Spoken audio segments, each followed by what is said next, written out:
Book your driving lesson now at dla-driving.co.uk.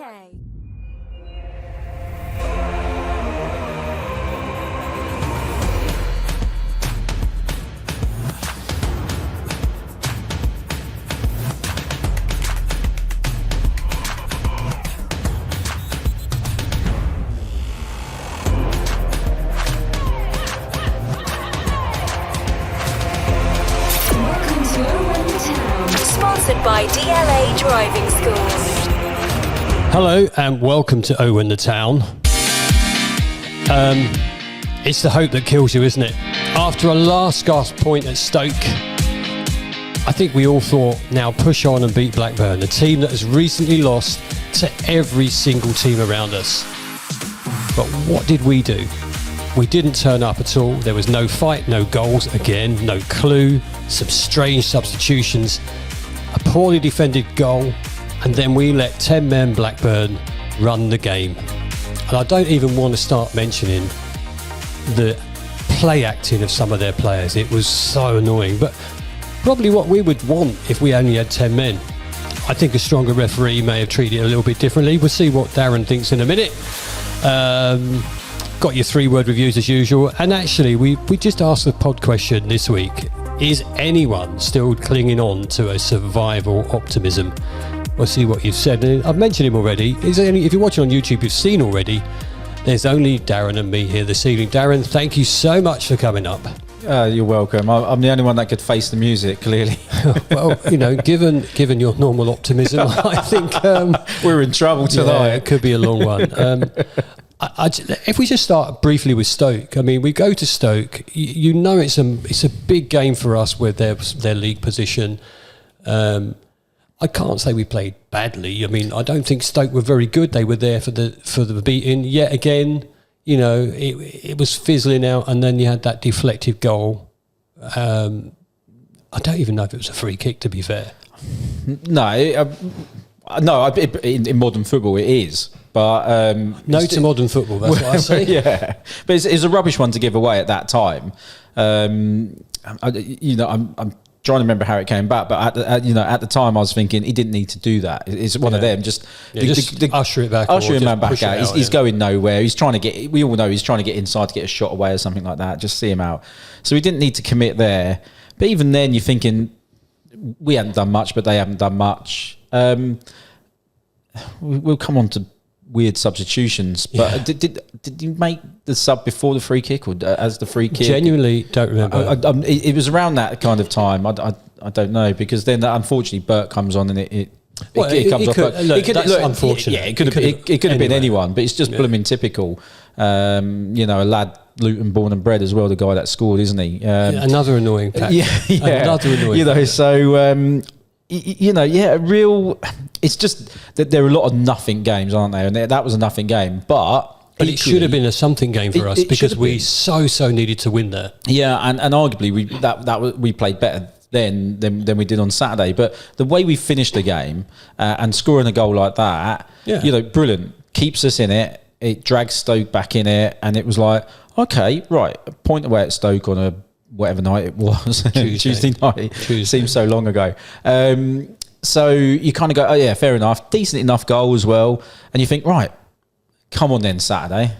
Well, do you know what? Just before we go, and we'll put the Stoke City result to bed. I think it was a well-earned point in the end. I think we could have got much more, but when we scored, right, and it might have been because I've had more beers than Mark Krauser that night. That at one point I thought, well, that's just hit the side netting. It took me a second or two to realise it had gone in. Good celebration, Mally. Good, nice first goal. And I thought on that night he showed some real talent and real speed and agility and real passion for the game there. We saw probably the reason why he was signed, and they've taken a chance on him because he's come up. He's properly worked his way up through leagues quickly. Yeah. And they've obviously seen something in him, and we've seen bits and bobs. But you're right. I think when he first came on for Doughty early on, didn't he? And in the first half.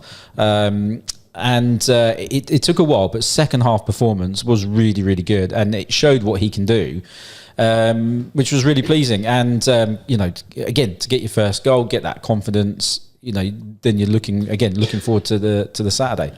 And also out of the back of that game, obviously, Alfie is now out for the rest of the season. And before the game, we found out that Eli's out for a substantial amount of time. And so, from the good work that we had, then you're thinking, well, 2 main players. And some people would argue that Eli hasn't played very well recently, but he was pretty good at Stoke. I think he put on a really good performance there. It's a real strange Not Stoke, one. sorry, Leeds. Leeds. Yeah. And it's a real strange one because I think we need to be careful what we say. There'll be a lot of people that have been slating Eli this season, but halfway through that Leeds game, they're all singing his name. Yeah, well, I think, but fans are fickle, aren't they? No, completely, and probably me more than any. I'm sure if you look back through all these podcasts, I've contradicted myself so many times. That's so true.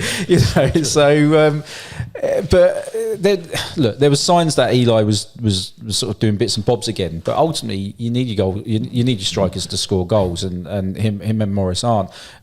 So him being out for a while, isn't a blow in the goal scoring sense. But maybe we saw on Saturday that the work rate and what he does off the ball is probably more than we thought, because I think that was lacking on Saturday. So big, a relatively big blow that Eli's out, and for so long. Like if it was to the end of the season, and you think, right, okay, he's going to be ready for next season, but almost his whole next season's gone as well, which is devastating for him. Well, devastating for him, but you know what? Hopefully he comes back a bit stronger, and he shows the form he had when we got promoted.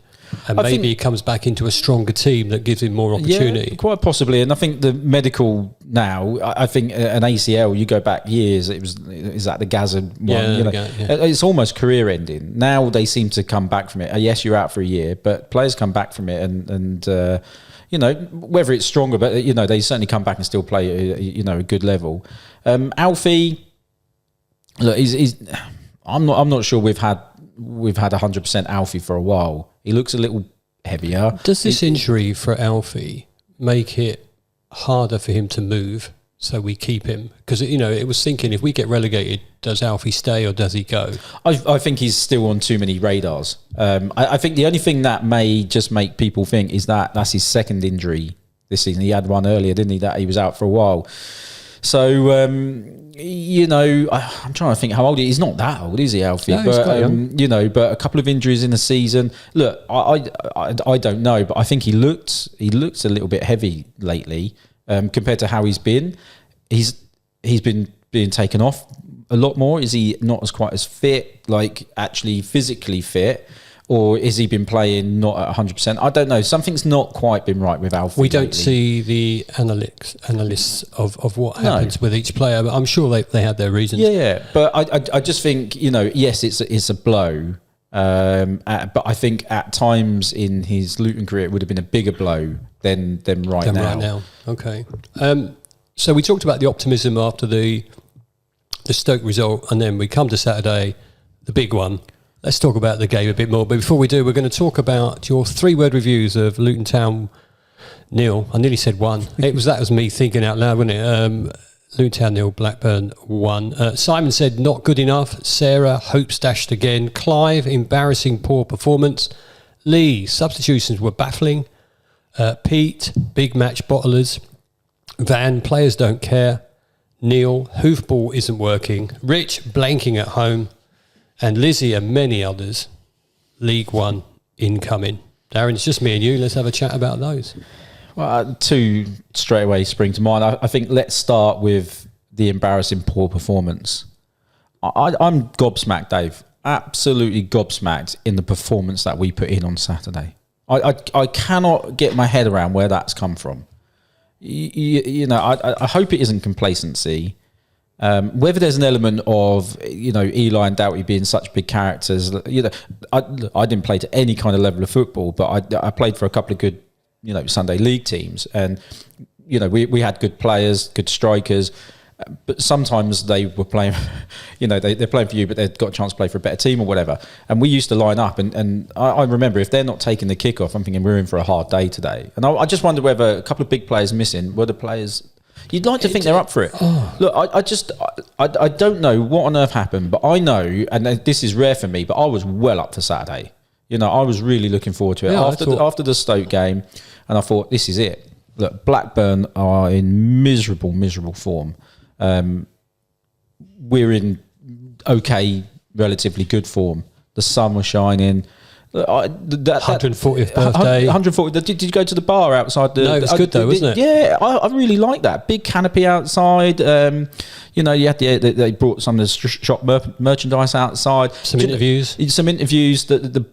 I loved it. It was such a great vibe outside the ground, and I think everyone was buzzing. And you know, fair play to the club. They're trying stuff, and I like it. I do like it. I think, you know, you say no to modern football on the pitch, but modern football off and around and the game day experience. Do you know what? The problem with Kenilworth Road is it's just not big enough to do the sort of things you want to do. Like, so a lot of people drink outside because you don't want to stand up holding your beer all the time or whatever. But it was a really good thing to do. The cabin. I'm sure it's going to go up again at some point. Yeah. I thought it was brilliant, and it was a real good atmosphere outside the stand. And you know, when we get in and you know, they're doing the videos on the screen, the teams on the screen. I love it. I love all that. And it even sounded like they got an extra few dials on the speaker system. It sounded a little bit louder. Yeah, well, nice. And it really. And I was just sitting there going, here we go. This is it. This is our 2-3. This is a 3-0, Dave. You know, my 3-0. You're in, yes. And I'm thinking, this is it.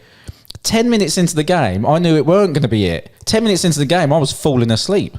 We were poor, weren't we? I can't believe the performance that we came out. You know, I assume Bloomfield said, right, we're at home. You know, you get one up against Blackburn, their heads are going to go because they're just in dire form. They've literally got nothing to play for. And I just cannot believe we didn't come flying out the blocks. You know, with those players missing, it gives Ali a chance to start and prove to everyone he's good enough for 90 minutes. He's good enough on that position and good enough to replace a striker that's not in form. Yeah. But the trouble is, he didn't. No. And here we go. When we looked at the lineup, you're going right. Well, who's playing where? Because I thought we'd see Naismith back in. You know, you're looking at that left hand side and you go right. Well, personally, I mean, I don't know. We don't watch training, but I was thinking, well, Naismith can play that left wing back position because he's so good with the ball and he can create going forward, and he'll do the look. We knew we weren't going to have to defend loads against Blackburn, so I thought, well, Naismith can play that role going forward. Put Naismith on the left of the back three and play Bell out there. When we looked at the lineup, I went, okay, well, that's going to be Chong or Ali left wing back. That's interesting. And it ended up being Ali. So then Chong's further forwards. And then he was really ineffective. And it kind of didn't work. And I was thinking, okay, I know Naismith's not necessarily our player, he's on loan. But the guy's an absolute baller at this level. You know, and look, whatever happened with with Burnley, and he got himself sent off, and he's silly. But Bloomfield can't cut his nose off to spite his face. He can't make a point out of him and leave that kind of level of player on the pitch when you're playing Blackburn at home and you need some quality. And you need to win. I was gobsmacked. And actually, you know, Chong did a bit of a job again. He came on, he did a bit of a job on the left wing back position. I was just amazed after his goal against Stoke that Ali wasn't up top with Morris. Yeah. I was really just surprised. running off him into those spaces and making himself a real nuisance. Yeah, massively. So I don't know. It was just and all that build up and all that. What did they do on the drinks? Like 50% or whatever they were doing a deal on. They did so well in building up that atmosphere. And the one thing that they didn't get right was the playing staff. Was the playing staff, and I was so disappointed. So that embarrassing poor performance, it's worse than embarrassing, Dave. It was diabolical, unacceptable performance in such an important game.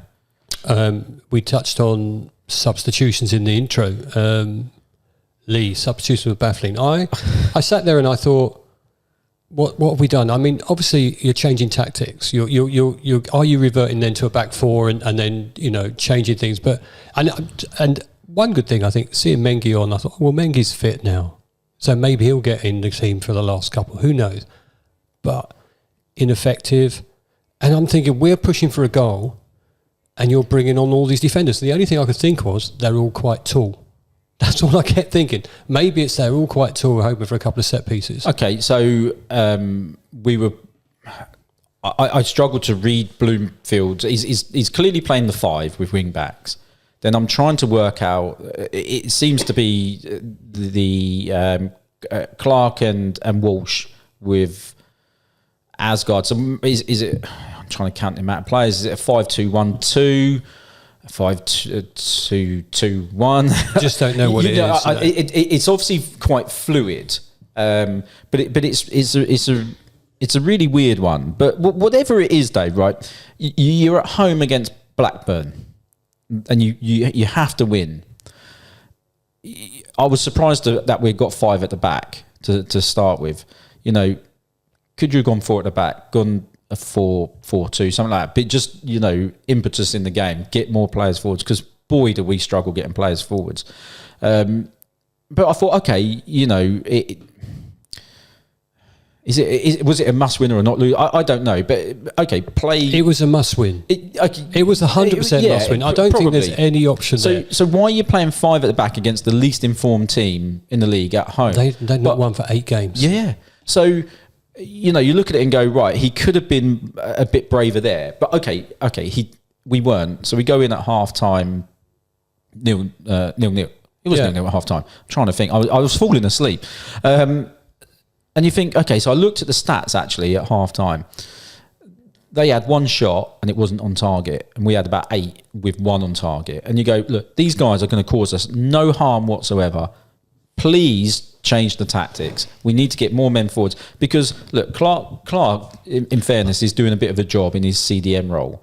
Walsh, I think, is a good player on the ball, but I just see him as a more attacking midfielder, but he's playing CDM. So you've got 5 at the back with the wing backs.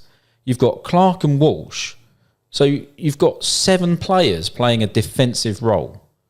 So then you're looking at Chong, Asgard and Morris to go and do your creating.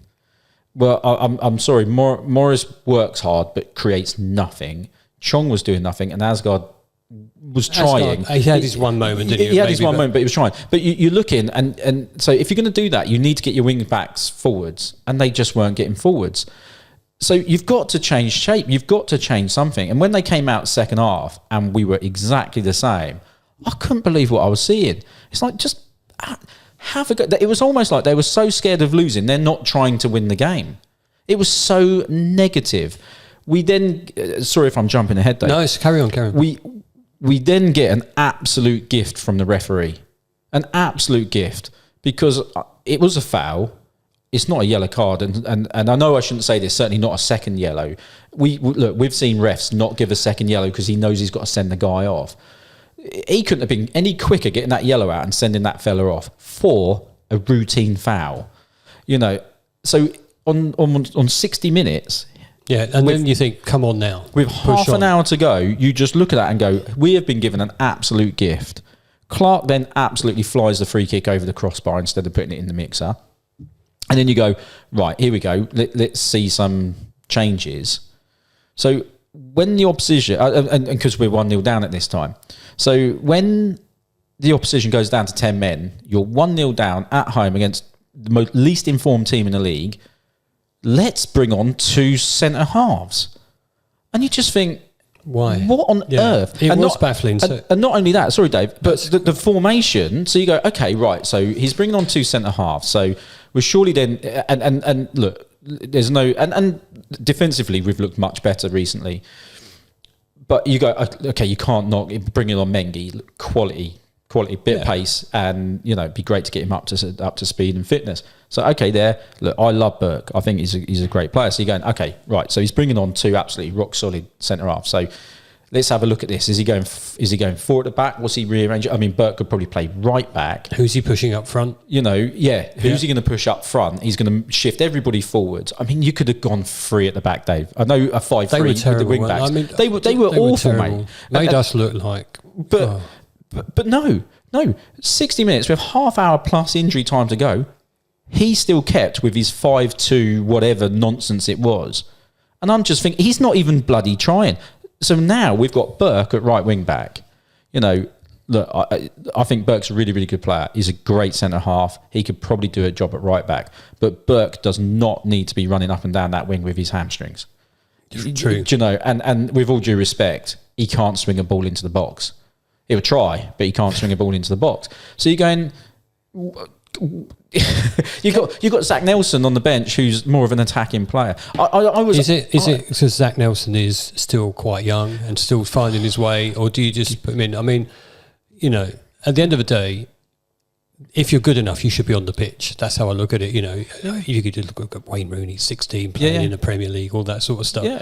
If you're good enough, you get a game. So why is he not starting it? Does he feel that the players are there in front of him are much better than him, or just giving him a rest, or do we not know how fit they are? I have no idea, Dave. I genuinely, in the first half, I was disappointed that we weren't on them and just getting to them quicker and stuff like that. But I can't remember the first chance we had. I can't remember. I remember we had Asgard had a shot blocked around about 24 minutes or 25 minutes, but I don't remember any clear-cut chances or opportunities. We had a few corners. You talked about the ref. I think the ref was a little bit less strong in the second half after he sent them off, which peed me off. But I just can't remember anything. No, you know, it says in the notes here that Jacobs left us. We had a chance on the 24th minute. McGuinness sent a bullet header over the crossbar. Free kick. Yeah, he got on it and it went over. So that was unlucky. But you know, you're going off and thinking, well, Blackburn are poor. They've offered nothing. I didn't think they were going to score at all. They hadn't scored in eight games. They hadn't had a clean sheet. They haven't had a clean sheet in 8 games. And you're thinking, well, there's no way that we're not going to get something from this. Yeah. Well, we had apparently we had 8 shots, but only the one on target in that first half. So you go, right, well, the law of averages say you're gonna. You know, we had 10 more second half. 10 more second half. You're going to get some of those on target. 2. So the signs were there. I just thought we had to go at them. Get forwards more. Create more. Get at them. It was dire, wasn't it? There's no other word for it. It was a bloody dire awful day. And you just want the team to realise. I mean, look, they're not stupid. They realise what position we're in. I sort of disagree with the players don't care. Was it players don't care? I disagree with that. I just don't think at the moment they're good enough, and they haven't been good enough all season. Yeah. And far be it from me to say the word happy clappers, because I would probably be accused of being one at times. But, you know, we're all sitting there thinking, come on, you can do it. We know you're good enough. Look how we were last season. Look, you know, we played some decent football against really tough teams last year, even though we weren't winning. There's the alarm bells we should have started thinking about then. And you want them to press on. So I don't think they don't care. I just don't think they're as good as we think they are. Yeah, they're not. And they were overachieving when we're in the Premier League. But you're on this. You're riding the wave, and you're going with it, aren't you? You know, I was listening on the radio today about a sports psychologist talking about Rory. You know, I'm sure we're all tired staying up last night watching the Masters. And they said, like, now he's reached that peak and everything. It's hard for a professional sportsman when you've achieved your ultimate goal. It's hard to then get yourself up and motivate. You know, so it's the same thing for us in the Premier League. Yeah, they've been there. You know, surely they want to go back. Surely they feel that, you know what? If you're playing for Luton Town, it's like the likes of Asgard.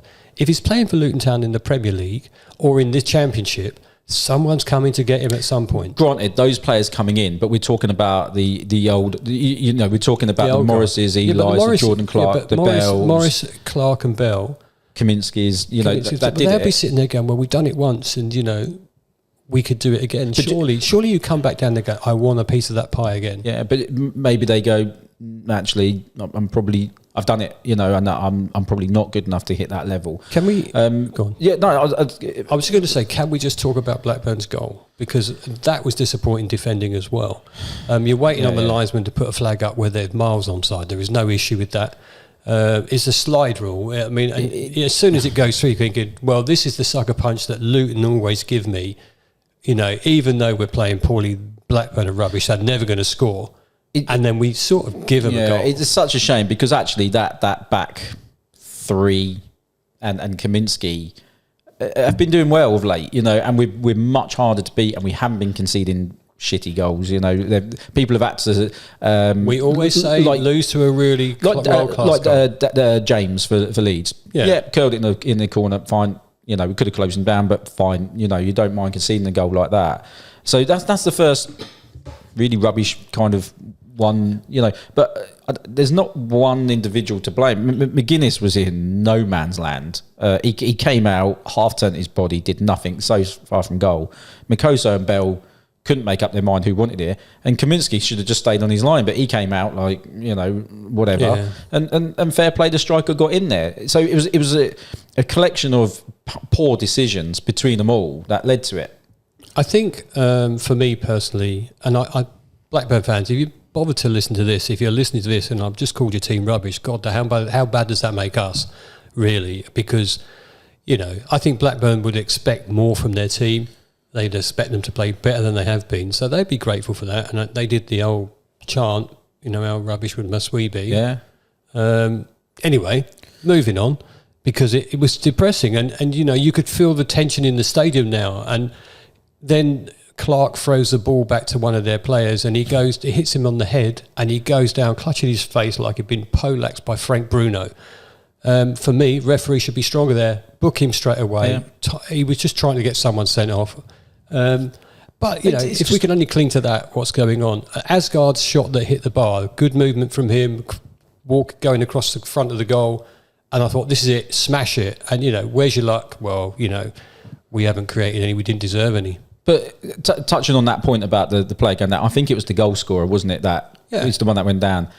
He chucked in the most ridiculous dive in the first half in the box. Yeah. And the ref shook his finger at him and went, yellow card straight away. That should be a yellow card. No wonder why referees get a bad deal of it, because they don't help themselves.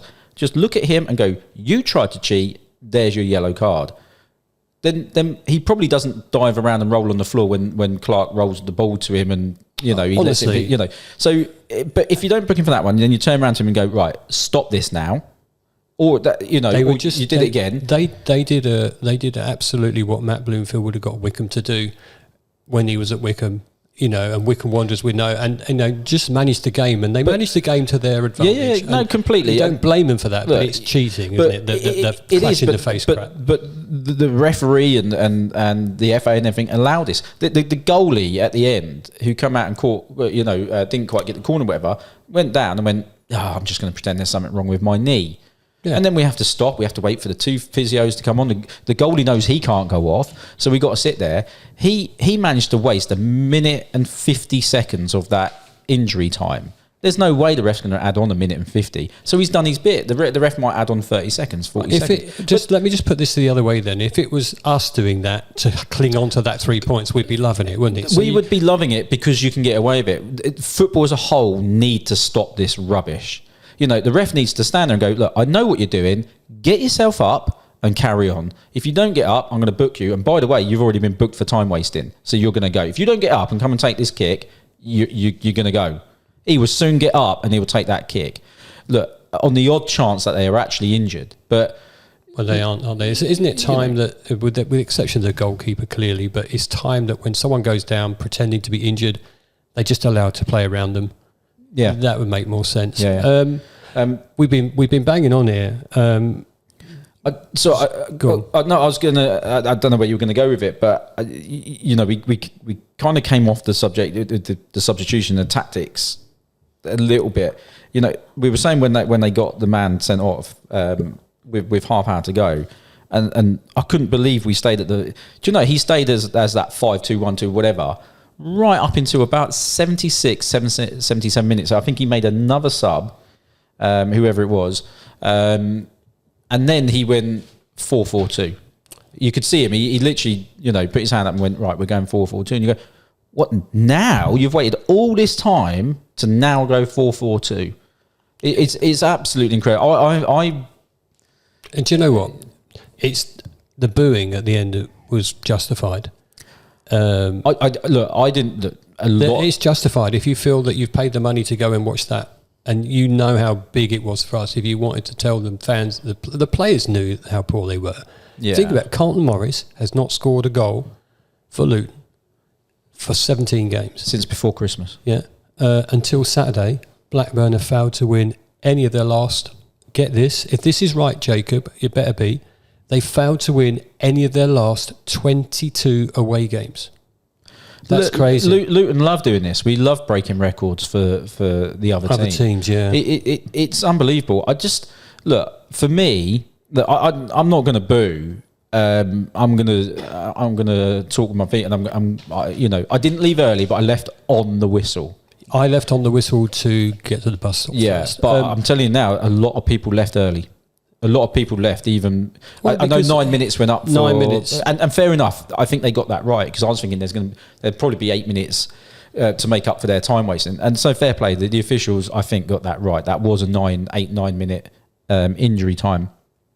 But a lot of people got up and left because we were never going to score in a month of Sundays. No, and you know that. Yeah. And you know that when you're watching. But as for booing...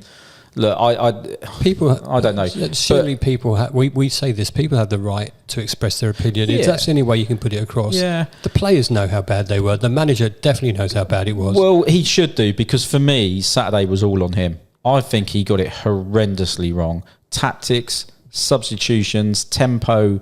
I think that all comes from Bloomfield, and he was just turning a corner for me, and he looked like. We're not playing his style. And he even said in an interview, didn't he, that we've got to do what we need to do. A bit like Edwards in the Premier League. We need to do what we need to do. So it looked like it turned a bit of a corner. But then you come to a game where you think, right, go for it. Go on, go for it. It's all a bit depressing. And for me, Saturday was on Bloomfield.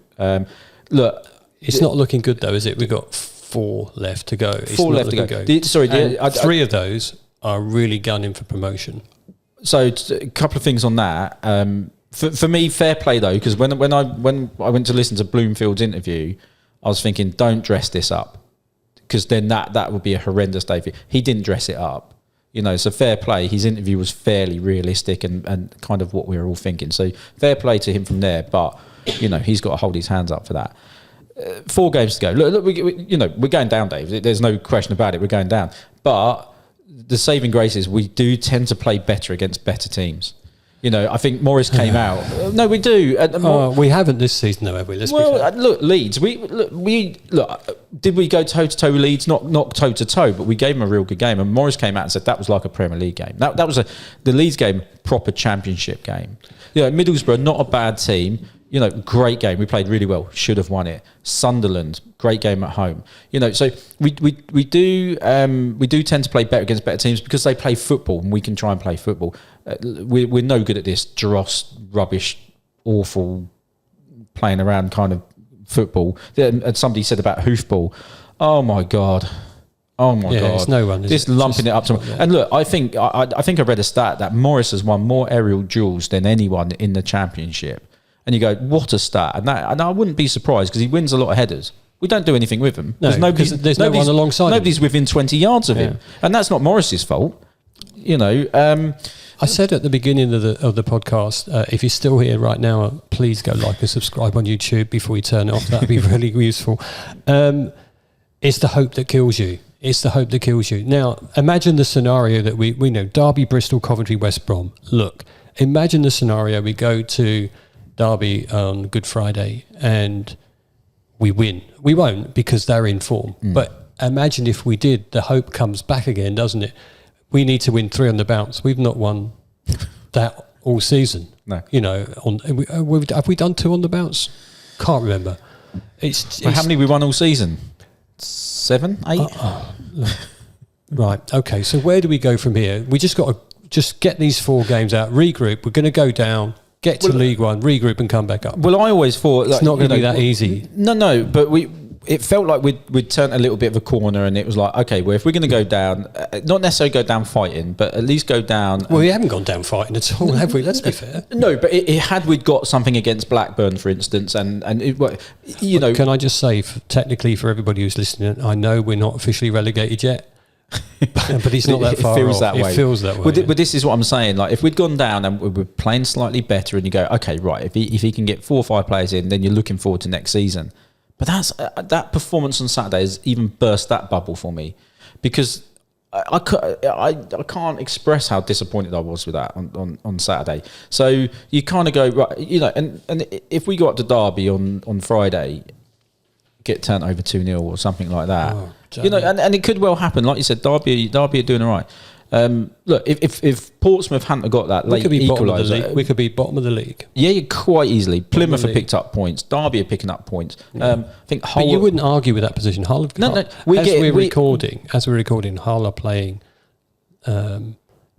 I can't remember. Coventry. So we need Coventry to win there. So keep them in the mix. We are getting all we deserve, Dave. We are getting exactly what we deserve. And if we finish bottom of that table, that is exactly what we deserve this season, because we are awful. And we've spoke about it, and you can't put your finger on it. There's many factors, but ultimately, it's got to come from the top. And work its way down. And I'm not saying it's all the board or whatever, but it's got to come from there. And I just, it's an absolute travesty what's happened to us. And we've got to suck it up and go on. But if they make some bad calls and don't get this closed season right and whatever. Well, League One's not easy to get out of either. We know that. We know it's going to be tough. It's going to be really, really tough. And, we could languish as a mid-League One team or worse. Thank you. Yeah, I know, but it's depressing, isn't it? It's the reality, Dave. Don't worry though, we've got a new stadium coming and things will change. But listen, the stadium thing is a must. I don't care what anyone else thinks. The stadium is a must for us to develop and move on and become like the other teams that are. But the problem is when those teams are staying in the Premier League now, like your Brentfords, your Brightons, they get more money and they're going to find it easier to stay in there and it's harder to compete. Just look at the Premier League season this year. Who'd have said Southampton would be as poor as they are? No one has mentioned how rubbish they are. It's still Luton's the worst team ever been in the Premier League. It's rubbish. Look, I know your answer. You've already given it. We ask you guys, with relegation seemingly imminent, is anyone still clinging on with any optimism? And where do we go from here? Gaz says it's hard to be optimistic after watching that on Saturday, but Derby is the big game. Again, win that and we've got a chance. Lose it and we're done. In terms of the future, regardless of division, we have to build around Asgard and Ali.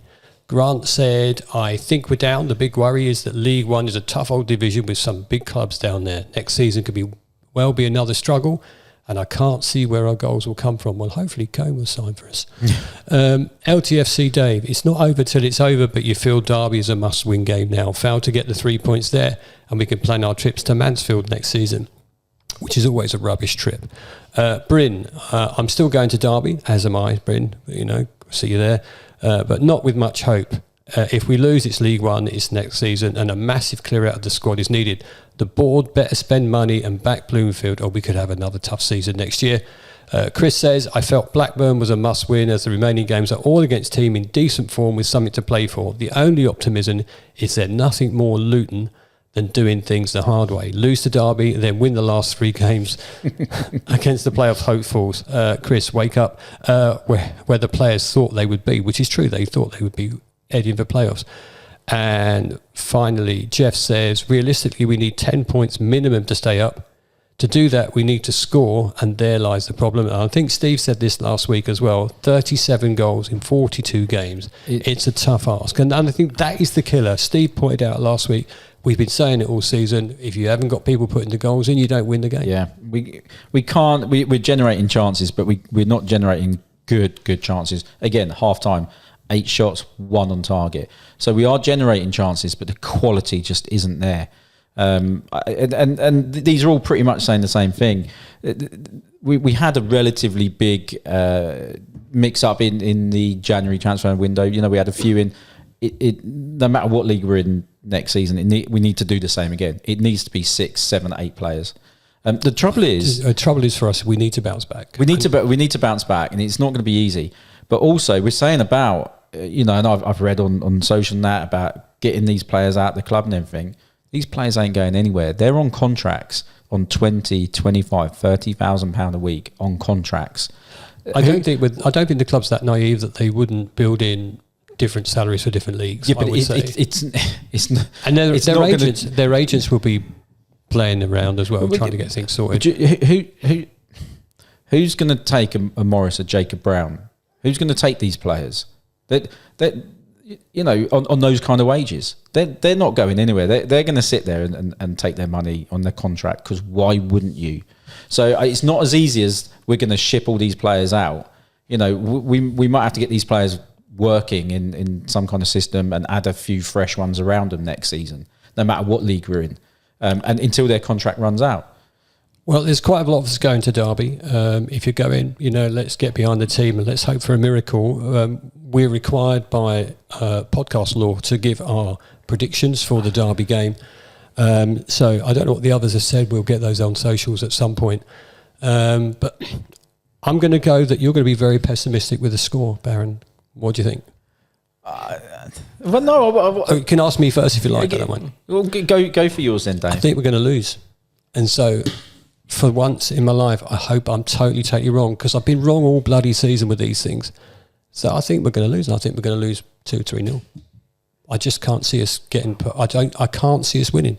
I want to see us winning, and I really, really mean. It's not often I don't back Luton, but Derby in form. They know that one more win might just take them away from that area. We are not scoring, so I hope I'm wrong, but that's my score. Well, you gave 2 there. I know. I was hoping that you'd give me one of those if they come up, because I'm so bottom of the league. Yeah. I'm going to say we're going to lose 2-0. Okay, but I'd rather it be the other way around. Yeah, no, of course. The fear is this goal scoring, isn't it? And I don't know. Derby. Look, Derby are going to try and get the lead and sit it out and probably get up to all sorts of S-housery and whatever else. But I don't know. I just think maybe we're going to keep it going a little bit longer. I'm going to go for a 1-1 draw. Oh, Darren, you surprised me so much. And do you know what? This is the first time this season in any prediction, in any podcast I've been involved in, that I've gone against Luton Town. So I hope that's a omen that we're going to do the opposite of what I think. Look, we need a reaction. We need a reaction to Saturday, because it was so poor. The Easter weekend is it. Once the Easter weekend is done, you'll know what's going on. You want to go into that Bristol City game at least going, if we win today, you've got 2 games to go and we're still in. But Bristol City will be going into that game. If we win today, we're going to secure the playoffs. So completely. It's going to be an open game. And that may play into our hands. But I know there's this whole we need the crowd to be up to get the players going, but it's clearly the other way around. The players need to be up to get the crowd going. Absolutely. Yeah, this season we need them to do stuff. Asgard hitting the crossbar, Ali hitting the post at the end. We need bits like that to get the crowd going, and when we get going, we'll get going, and then that lifts the players. So it is on the players. They need to lift us. So go and get something at Derby on Friday. Give us something to cheer about Monday, and you never know. Well, let's leave it at that. Let's leave it with which is something really rare from the other side of the table when Darren's on it, which is a little bit of optimism, which I didn't expect to hear from you. As I said earlier, thanks for listening, thanks for watching. Obviously, over Easter weekend, we're going to work out when we're going to record, but we'll probably do a special after both games have been on. I think that might be the best idea to do. If you're going to Derby, have some fun. Let's hope we get the result and not the one I've just said. If you've got this far and you haven't already, and you're watching you're listening on Spotify or iTunes or wherever else, go across to YouTube and give us a like and a follow. And we'll hopefully have everyone back to either keep the optimism going or wallow in our grief after the Easter weekend. Have a great Easter if you're not going to the football. Let's hope the football does as well. Thanks for listening. Thanks for watching.